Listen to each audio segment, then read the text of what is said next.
Hello everyone, welcome to Chahal Academy. So guys, in today's video, we are going to learn about atmosphere and its composition.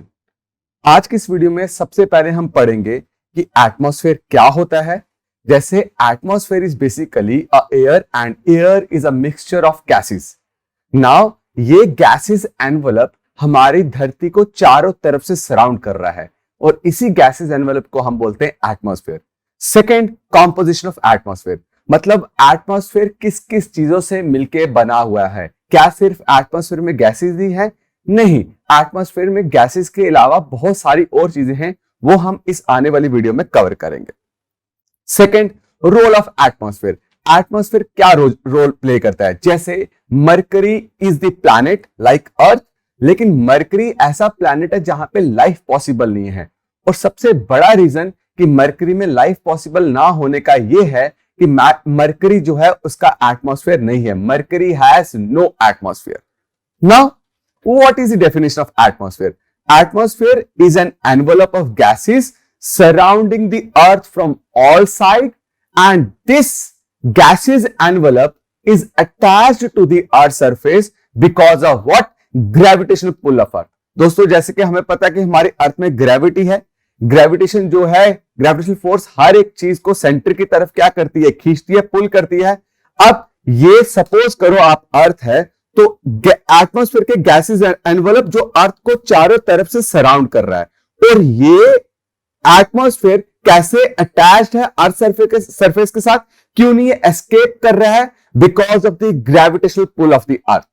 Now ये atmosphere बना किन किन चीजों से है? क्या कंपोजिशन है? तो इन एटमॉस्फेयर में हमें गैसेस मिलती हैं, वाटर वेपर्स हमें देखने को मिलते हैं। वाटर वेपर मतलब ह्यूमिडिटी। ह्यूमिडिटी क्या है? ह्यूमिडिटी की डेफिनेशन है amount of water vapour present in air.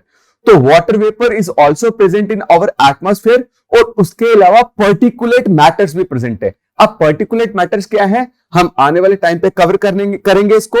अब कॉम्पोजिशन ऑफ एटमॉस्फेयर में सबसे पहली बात करी हमने गैसेस में, तो याद रखना सबसे ज्यादा अमाउंट में जो गैस मिलती है that is your nitrogen, around 78.1%। उसके बाद आपकी ऑक्सीजन मिलती है 20.95%, अप्रोक्सीमेटली करेंगे तो 21%। तो आपका नाइट्रोजन और ऑक्सीजन दोनों मिलकर 99% ऑफ क्या गैसेस कॉन्स्टिट्यूएंट क्या करती हैं? फॉर्म करती हैं। इसके अलावा आर्गन जो है वो 0.93% मिलता है, और carbon dioxide which is very very important gas in our atmosphere, वो जो है 0.036% है। और ये डिक्रीजिंग ऑर्डर में हमने गैसेस को अरेंज किया हुआ है। ऐसे ही डिक्रीजिंग ऑर्डर में सबसे कम अमाउंट में जो गैस हमारे एटमॉस्फेयर में मिलती है दैट इज योर हाइड्रोजन, और सबसे ज्यादा अमाउंट में कौन मिलती है? नाइट्रोजन। अब इन गैसेस की क्या क्या इंपॉर्टेंस है? सबसे पहले हम बात करेंगे ऑक्सीजन की। दोस्तों, ऑक्सीजन बहुत इंपॉर्टेंट गैस है for all living being, right? और ऑक्सीजन इसके अलावा कंबशन का काम भी करती है। जो बर्निंग का काम है, किसी भी मैटर को बर्न करना, वो किससे होता है? आपका ऑक्सीजन की वजह से होता है।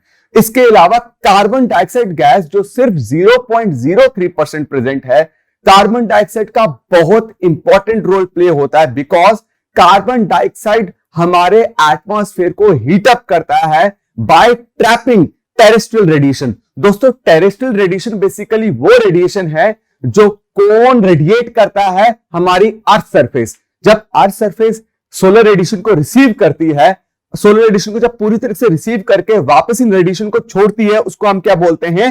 Terrestrial radiation. और जब ये आउटगोइंग टेरेस्ट्रियल रेडिएशन को हमारे एटमॉस्फेयर में कौन सी गैस है जो इसको ट्रैप करती है? That is your carbon dioxide.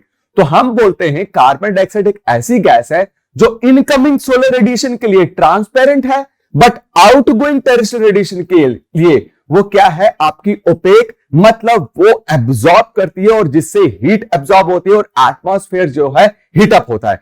इसी कारण से हम कार्बन डाइऑक्साइड को क्या बोलते हैं? वो क्या है जी? आपकी ग्रीन हाउस गैस है। Next is your water vapour. दोस्तों, हमारे एटमॉस्फेयर में वाटर वेपर प्रेजेंट है। हमने 10th क्लास में पढ़ा है बहुत बार कि वाटर वेपर कैसे चेक करते हैं, मेरे वाटर वेपर प्रेजेंट है। अगर आप एक फ्रिज से निकला हुआ ठंडा पानी अगर आप ग्लास में रखेंगे तो आप देखेंगे ग्लास के अराउंड आपको वाटर ड्रॉपलेट्स मिल जाएंगे। वो ये एग्जांपल ये प्रूफ करती है कि हमारे एटमॉस्फेयर में वाटर वेपर प्रेजेंट है। अब वाटर वेपर का सोर्स क्या है? एटमॉस्फेयर में जो भी वाटर वेपर आया उसका सोर्स क्या है दोस्तों? उसका सोर्स है ओशंस, उसका सोर्स है सी, उसका सोर्स है आपका रिवर। ये सारे क्या हैं? आपके वाटर वेपर का सोर्स है। बट जो वाटर वेपर है उसका अमाउंट डिक्रीज होता जाता है जब आप इक्वेटर से पोलवर्ड जाते जाओगे। अब इससे पहले मैंने लैटिट्यूड की वीडियो कवर करी थी, उस लैटिट्यूड की वीडियो को देखना बहुत इंपॉर्टेंट है, जिसकी वजह से आपको पता चल जाएगा कि इक्वेटोरियल रीजन जो है वो सबसे ज्यादा हीट रिसीव करता है। जहां पे सबसे ज्यादा हीट होगी वहां पे सबसे ज्यादा टेम्परेचर बढ़ेगा, और जितना टेम्परेचर बढ़ेगा उतनी इवेपोरेशन होगी, और जितनी इवेपोरेशन होगी वाटर बॉडी की उतना वाटर वेपर मिलेगा। So this is the reason कि इक्वेटर में वाटर वेपर का कॉन्स्टिट्यूएंट इतना, वाटर वेपर का कंटेंट इतना ज्यादा मिलता है। वाटर वेपर डिक्रीज होता जाता है जब आप इक्वेटर से पोलवर्ड मूव करते जाएंगे, राइट? क्यों? Because of decrease in temperature. Next is your ozone gas. दोस्तों ओजोन गैस एटमॉस्फेयर के जिस लेयर में प्रेजेंट है उसको हम बोलते हैं स्ट्रेटोस्फेयर, और ओजोन का फॉर्मूला क्या होता है? O3। और ओजोन गैस इसलिए बहुत इंपॉर्टेंट गैस है क्योंकि ये आने वाली सूरज की रोशनी, जिसको सोलर रेडिएशन भी बोलते हैं या इंसोलेशन भी बोलते हैं, उसको फिल्टर करती है।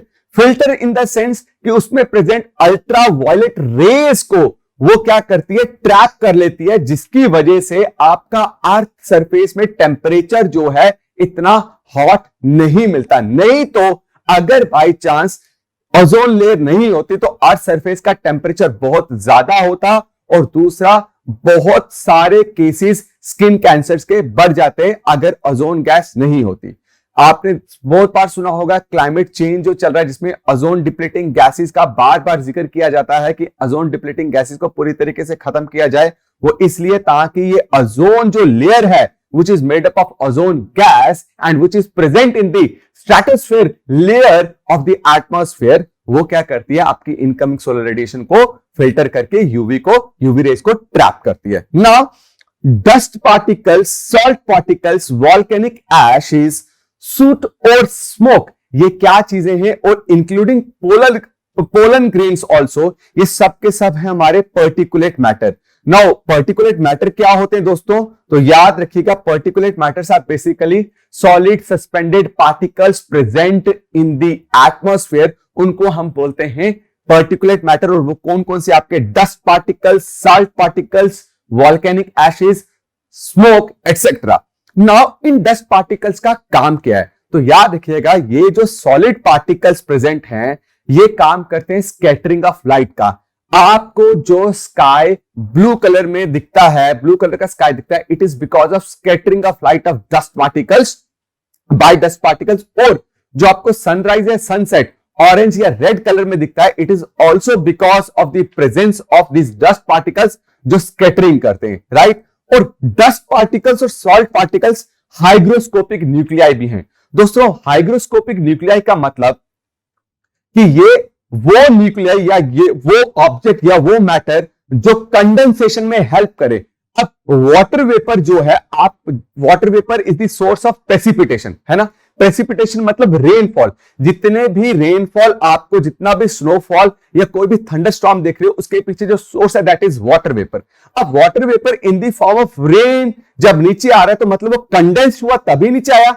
अब वो कंडेंस किसके अराउंड होता है? वो है आपके डस्ट पार्टिकल्स और सॉल्ट पार्टिकल्स। इसलिए इनको क्या बोलते हैं? Hygroscopic nuclei. हाइग्रोस्कोपिक न्यूक्लियाई वो ऑब्जेक्ट है या वो मैटर है हमारे एटमॉस्फेयर में प्रेजेंट जो बेसिकली कंडेंसेशन में या क्लाउड फॉर्मेशन में या वाटर ड्रॉप्स की फॉर्मेशन में हेल्प करते हैं दोस्तों। So what we studied about atmosphere कि ये मिक्सचर ऑफ गैसेस हैं जो हमारी अर्थ को सराउंड करती है ऑल साइड से, और ये कैसे अटैच्ड है अर्थ के साथ? Due to gravitational pull. और ये प्रोटेक्टिव बाउंड्री है between outer space and biosphere, और ये हमारी अर्थ को हार्मफुल अल्ट्रावायलेट रेडिएशन से भी प्रोटेक्ट करती है, जो कहां से आ रही होती है? आपके सन से आ रही होती है दोस्तों। तो this was all about the atmosphere and its composition. ऐसे ही ज्योग्राफी की और वीडियोस को आसान भाषा में समझने के लिए keep following us. I will see you next video. Thank you so much.